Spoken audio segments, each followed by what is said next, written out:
સુરતના અમરેલી બ્રિજ નીચેથી મળેલી લાશના કેસમાં અકસ્માત મોતનો ગુનો હત્યામાં પલટાયો. પીએમ રિપોર્ટમાં માથામાં ઈજાના નિશાનમાં અમરેલી પોલીસે ગણતરીના દિવસોમાં જ ભેદ ઉકેલ્યો. મોબાઈલ બાબતે થયેલી સામાન્ય બોલાચાલીમાં મિત્ર રમેશ ઉર્ફે પાયલટે લાકડાનો ફટકો મારી કરી હતી હત્યા. મૂળ રાજસ્થાનના બાંસવાડાના અને અહીં મજૂરી કરતા હત્યારા આરોપીની પોલીસે કરી ધરપકડ. તમે જોઈ રહ્યા છો સૌથી પહેલા ન્યૂઝ આપતી સેવા ન્યૂઝ ગુજરાત, ડાયરેક્ટર અજમલ જાદવની સાથે.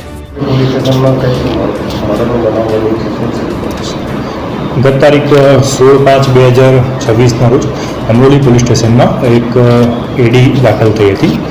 બનાવની વિગત એવી છે કે 15 તારીખની બપોરના અમરોલી જે બ્રિજ છે એના નીચે એક હીરાલાલ ચંપા ગરાસિયા કરીને જે મરણ જયા છે એની ડેડ બોડી મળી હતી અને જે આધારે અમરોલી પોલીસ સ્ટેશનમાં પહેલાં એડી દાખલ થઈ હતી અને ત્યારબાદ એડીનું પોસ્ટમોર્ટમ કરાવતા ડૉક્ટરશ્રી દ્વારા જણાવવામાં આવેલ કે આમાં જે મરણ જયા છે એને માથાના ભાગે ઇન્જરી થયેલ છે.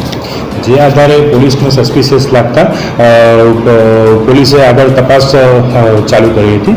અમરોલી પોલીસ દ્વારા ટેકનિકલ એનાલિસિસ અને હ્યુમન રિસોર્સની મદદથી આની તપાસ ચાલુ કરવામાં આવી હતી.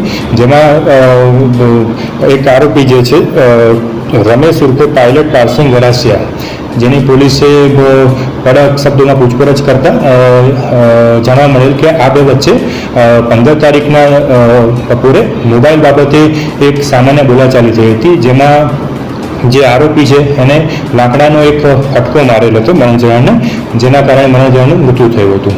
ત્યારબાદ પોલીસે આરોપીની ધરપકડ કરેલી છે અને આગળની કાર્યવાહી અમરોલી પોલીસ દ્વારા ચાલુ છે.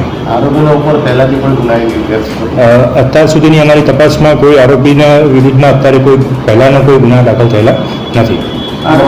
આરોપી શું કામ કરતો? આરોપી અને મરણજયાન બંને એકબીજાને પહેલેથી ઓળખતા હતા. બંને રાજસ્થાનના બાંસવાડા જિલ્લાના રહેવાસી છે અને આ બંને અહીંયા છૂટક મજૂરી કરતા હતા. Thank you.